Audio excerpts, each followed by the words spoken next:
Welcome to Green Flag Attraction, a relationship podcast designed to help you uncover your red flag addiction and create your own green flag style attraction. Episode 4. I'm so excited. As am I. We are going to jump into a shocking truth, which is you might be in a toxic relationship, and how to know if you're the toxic one or what you need to do to get out of that. I love this topic because I think that for a long time I was experiencing toxicity in my relationships and I was kind of unaware. And so we're going to cover like what exactly, when someone says they're in a toxic relationship, kind of like what that means, and then some more subtle indicators you might be in a toxic relationship. And then we're also going to leave you with some steps at the end for things that we have done. We're not going to leave you hanging. So if you're wondering, okay, I'm in a toxic relationship, what do I do? We got you. So wait till the end. Yeah. And a lot of people, it's very easy to get infatuated with someone or be in that honeymoon phase. And it's very easy to overlook or bypass red flags, even when you see them presented. So that's one thing we'll jump into is when you do uncover a toxic red flag, either within yourself or with someone else, what is a way that you can work through that or sit in that pain, or what's the way to overcome and build a strong relationship out of that? Yeah. So for step 1, it's just what is toxicity and what are some of the signs? And so some of the signs that you could be in a toxic relationship can be from your partner's always criticizing you, they're jealous, they don't support you. A big one that I experienced before was like I just constantly felt drained and unhappy when interacting with the other person. Yeah, do you have any specific ones that stand out to you? Yeah, feeling like you always have to explain yourself, or you're walking on eggshells, or you can't be or express your true feelings without this person being upset or holding it against you, right? Yeah. And there's a lot of times where I think in today's culture, we, I used to hold in a lot of what I was truly thinking based off of what I thought the other person or how they would react to that. So I was going through my relationships and answering things based off what I thought they wanted to hear, opposed to what I was truly and authentically feeling or dealing with. So yeah, I think there are like subtle toxic signs as well that aren't so obvious. Like a big one for me that I've experienced in the past was like stonewalling and receiving the silent treatment. And I think that being on the receiving end of that, I really justified that behavior because I told myself, oh, he's not yelling at me, he's not screaming, it's just he's quiet. But if your partner is refusing to listen to you or acknowledge your feelings, like that's not normal. That is toxic. So I think some of the more subtle ones are harder to identify, but they can sometimes be the ones that hurt the most, because I know that I like question myself, like, am I crazy? Is this normal? Is this not normal? So yeah, the last thing you want to do in a relationship is feel like you're alone. Yeah. Even though you're living next to someone or you're sleeping next to someone every night, but to have the feeling that you're actually truly alone in that relationship. That's it's hard. And I think another small toxic trait also is monitoring your time all the time. I know that in the beginning when I was younger, I was like, oh, he wants to know where I am, he's just checking on me. But then where is the line of that? Are they monitoring who you are? Like, do you have to be checking in all the time? Like, outside of, are you safe? Like, is the person controlling? And I think that you can kind of know when that line is. And so if you're like questioning it, it's probably the person's trying to control you a little bit more than you'd like. Yeah, and if you're asking yourself or if you're asking friends if something this person's doing is a red flag or if it's toxic, most likely it is. Yeah. Right? You're just looking in validity that you are on the right track or you're feeling the right feelings. I also just think asking the question to yourself, because I know that I liked living in denial sometimes, where it's like I didn't even ask myself the question because I knew that it was a red flag. I knew that it was toxic. I mean, it was pretty blatantly obvious. I had everyone telling me, you're in a toxic relationship, you should leave. But at the end of the day, like, until you're ready to make the action, then like nothing's going to change. Yeah. And that really brings us to the next part of this conversation, and it's all right. You identify that you're in a toxic relationship. So step 1, what are the signs? Step 2, are you the toxic one? ooh, plot twist. And I think this is a thing that everyone's looking at everyone else or pointing the finger about why relationships aren't working out or what this person's doing or being the victim in a relationship, right? Everyone likes to be a victim. I wouldn't say everyone, but a lot of people in today's society like to be a victim or point the finger. So it's really doing the internal work in sitting in the pain and doing a big self-reflection on how am I showing up in a relationship? What am I doing that's positive? And what are the toxic traits? Because I guarantee 99.9% of people are bringing some type of toxic trait into their relationship, either knowing or unknowingly. Well, no one's perfect, so you can't expect perfection. But I think the question that's so important you need to ask yourself is if you are emotionally stable enough for a healthy relationship. That was a question I asked myself before I met you, and the answer was no. I mean, I was willing to be honest enough with myself, and I knew that if I entered a relationship with a healthy person, I was not ready to take that on. I had triggers that went off like crazy. I had super low self-confidence. I had massive trust issues. And so recognizing your own toxic traits, I think, is so powerful, because the second I stopped pointing fingers to everyone else around me, like, he cheated on me and he did this and blah, blah, blah, like, that does not matter. Like, what are you bringing to the table?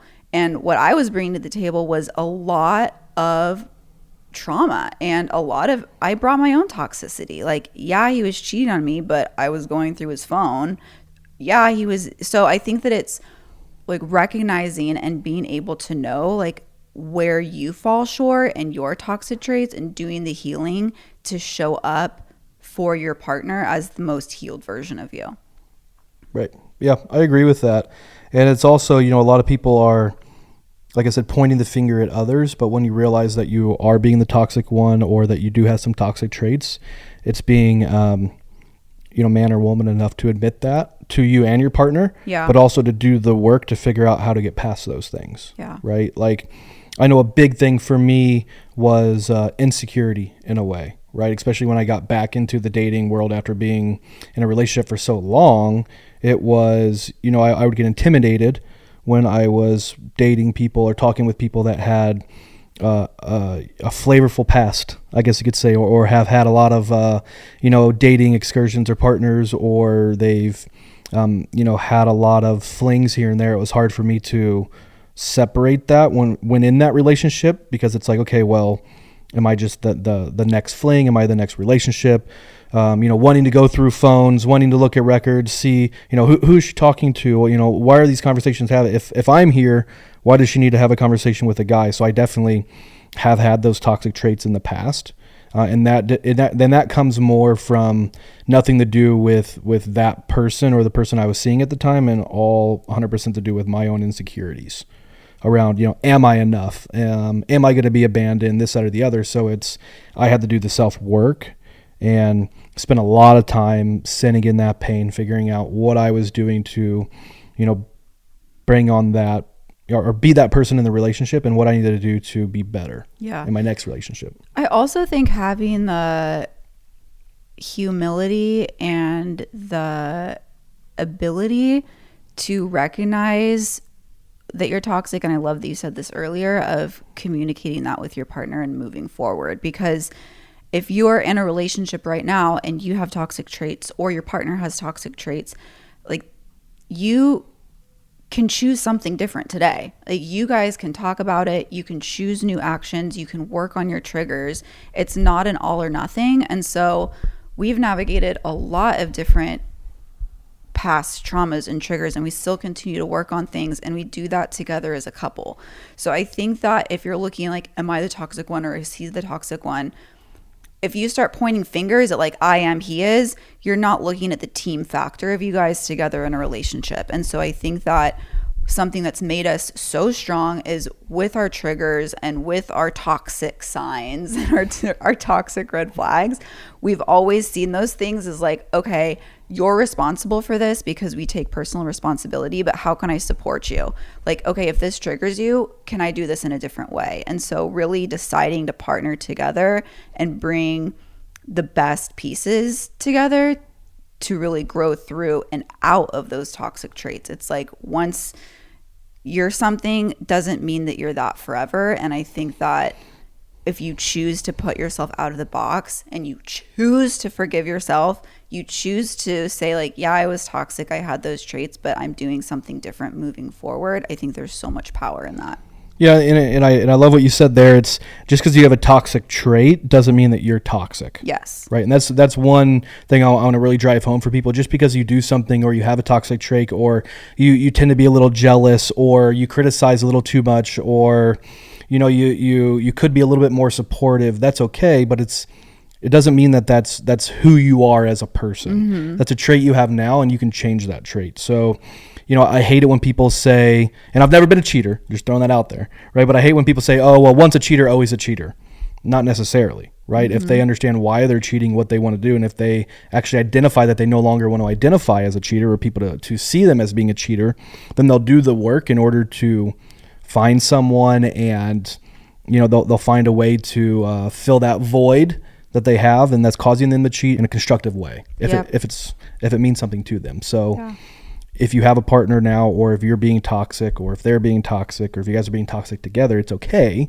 Doesn't mean that it's not okay, but it doesn't mean that your relationship is over or it doesn't doomed mean to fail. There is hope. There is hope. Yes. Because we both definitely had toxic traits when we met each other. We did.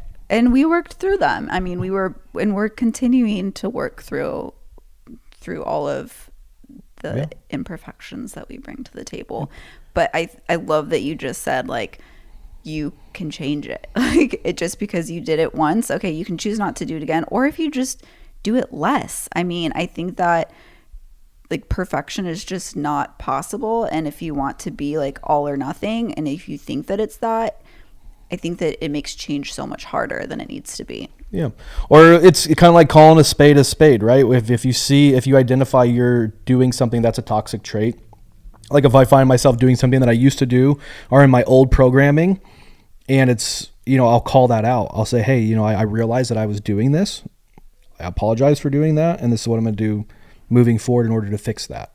Right. So it's knowing that you're not always going to be perfect. And just because you identify what your toxic trait is or what you've been doing that's toxic doesn't mean that you're never going to do that again. Because here's the thing with, at least for me with my toxic traits, they're not things that I'm trying to do. Like they're coming from deep places of insecurity. They're coming from deep places of shame, of hurt, of wounds that go back, to childhood. And so to recognize that these behaviors are not you, like you said, you're not toxic. You just have toxic traits you can change. But it also is just like, wow, if you give yourself a little bit of compassion and see like, I'm toxic because of these pains I've experienced in my life, bring some self-awareness to the table and give yourself some freaking self-love, because like the fact that you're aware of these things is the first start, because there are people that will live with their triggers and their toxic traits forever, thinking that nothing's wrong. And with that complete lack of awareness, and all of the people, for the most part, that I know that have awareness of their triggers or their toxic traits consistently do work to make them not toxic anymore and to weaken that habit. It's a bad habit. And so it just takes practice. Yeah, 100%. Just like anything in life, right? Yeah, just like anything in life. When we talk about mindset and personal development, personal growth is a nonstop journey. You can never arrive at the ultimate destination. Yeah. It doesn't exist, right? Yeah. If you look at Dr. D. Martini or any of these people that have been around for 30 plus years, they'll do this to the day they die, because there's never... The work never stops. Right. And same thing with relationships, right? Just because you're in a successful relationship now, or you have been in the past, doesn't mean that that's going to continue that way. Like it takes constant effort, constant work. You have to develop with your partner. Like there's a lot that goes into having a successful relationship, right? Or a long-term relationship. where you can have it all. Yeah. So, all right, I'm excited to get into like the what now. yes. Step number 3, so what now? Yeah. If you are in a toxic relationship, or you think you're the toxic one, or like you just don't know where to go from here if you feel stuck, we wanted to share some of like I call it the easy 3-step process I take. I use this all the time for a lot of different things in my life, and so it's just easy for me, and so I call it your choices and options list. So do you want to share number 1? Yeah, it's really, you just have to list out what are your options, right? So you find yourself in a toxic relationship. I have someone that constantly cheats, or I have someone that drinks too much, or whatever it is, right? You have to really list what your options are. And when it comes down to what are your options, you stay with this person, you work it out, or you leave this person and you find another alternative, right? Or you find another partner. So it's really listing all the options you have within that circumstance, right? And looking at, is what they're doing, is this a deal breaker or not, right? Is this an undeniable, like I need this to change, or if is it something that you would like to change, but if it doesn't, you're okay continuing with that person. Yeah. Right. I think it's just, I know that when I feel stuck, it's harder for me to see options. And so sitting down and writing out my options list and giving myself choices is so empowering, because in a situation where, you know, if you're dating someone who's toxic, okay, so you can leave or you can stay, but there's actually a lot more options like that. So in the example you used, he drinks a lot. Okay, so what can you do to remove yourself from the situation? Like maybe, you know, it happens at home, or like you get in big fights at home. Okay, well, maybe he gets alcohol outside of the house. There's so many other like options for you to make yourself feel safe and for you to get your needs met outside of like all or nothing, like leave him or stay with him. Like there's so, and if you have kids together, I mean, there's just it goes so much deeper, but I just like writing out all the options, like even the crazy ones, because it gives me some sort of empowerment. Yeah. And then once I have all my options, step number 2 is I focus on the easiest one that's in the direction that I want to go. So if it is, maybe it's break up with him, but you guys live together. All right, what's the first step for you to make this? Maybe do you start looking for a new place to live? Do you start, what are you doing? So whatever you want to do the easiest step first, because it just gets the ball rolling in the direction of what you want to do. Which leads you to number 3 is get moving. Get right? moving. Right away. Like you make the list, you get number 1, and you do number 1 as soon as you most possibly can, because action is what will make this happen for you. Yeah. Don't get stuck in analysis paralysis where you're looking at all the different options you can take and trying to figure out what the best option is. Just write them down, listen to your gut, and do what you feel is going to be best to listen to your gut. Get you moving. And this is your life. This is your relationship. This is your life. When you make this list, this is about you. And so this isn't an ask your friends and family list. Like, hey, like, what do you think I should do? Like, you know what you want to do, which is why you're writing the list. So follow your gut and listen to the first things in there and take some action on your life. And face it, if you ask your friends and family, you're probably not going to use their advice anyways. So you're just looking for validation. All right. So do you have any other options or anything else you want to say for number 3? No, I would say when it really comes down to is like you said, list out what it is, what's going on. But also I would say take that a step farther and list out what it is, if you haven't done this already, right? Which you probably should have before you got with someone. But it's find out what it is that you want. Yeah. Right? If you have all these things that you want to change or you don't like about someone, that's fine.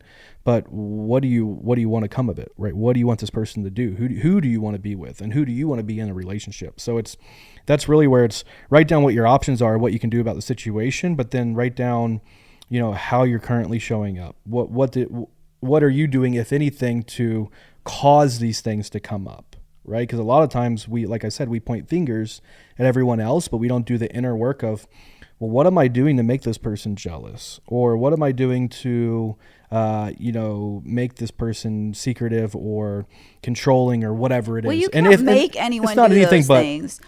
You know what I'm saying? It's looking, doing the inner work and saying, how am I truly showing up in this relationship? And does this reflect the person that I'm trying to be with, right? I think it also is, the list is also not like choices and options. I need to get him to change. Like, this is 100% about you and what you can control and what you're willing to do differently. So if you're dating an alcoholic and you're tired of him coming home drunk every day, well, you probably shouldn't date an alcoholic. And this isn't a list for you to come to the person and just be like, hey, I'm realizing you're toxic, or I'm realizing I'm toxic, and so I think we should like work on this together. You can have that, but keep your expectations low. It's not like the other person doesn't owe you anything to change.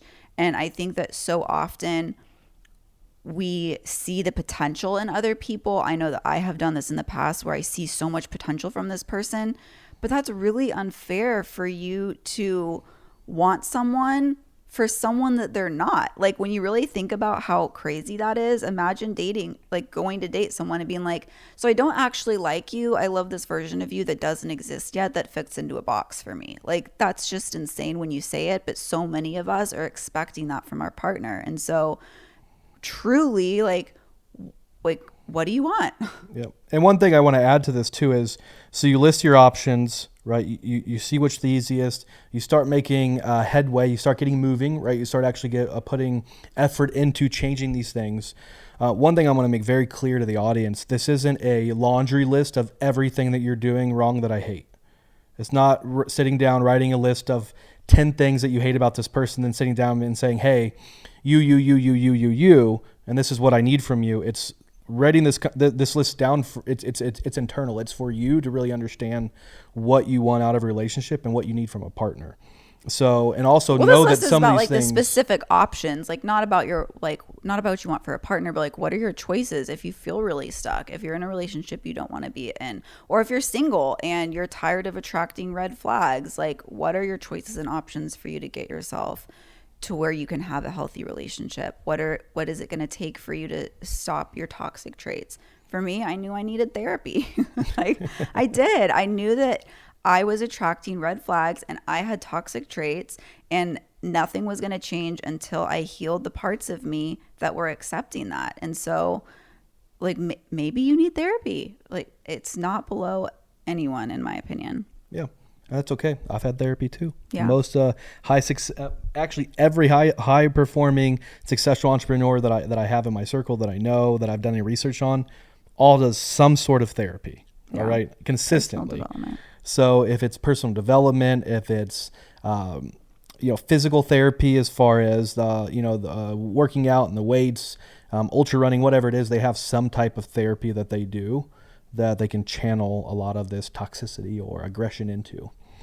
So that'd be my thing is find your outlet. Yeah, find your outlet. Right. Instead of obsessing so much on what's going bad in the relationship, find something to take your mind off of that, so you can, really give yourself time to heal and to listen to yourself. Well, what a rockin' podcast number 4. Yes. Thank you for tuning in. Yes, thank you for tuning in to this podcast episode where we talk about, really, are you the toxic one, and toxic traits in a relationship? If you're getting value from this, if there's anything you would like us to cover, if you'd like us to do on future episodes, please leave a comment in the comment section, subscribe. It helps out us really go out there and just make an impact in the community. So if you're getting impact from this, let's share it and make an impact together. Yes. All right. See you next week.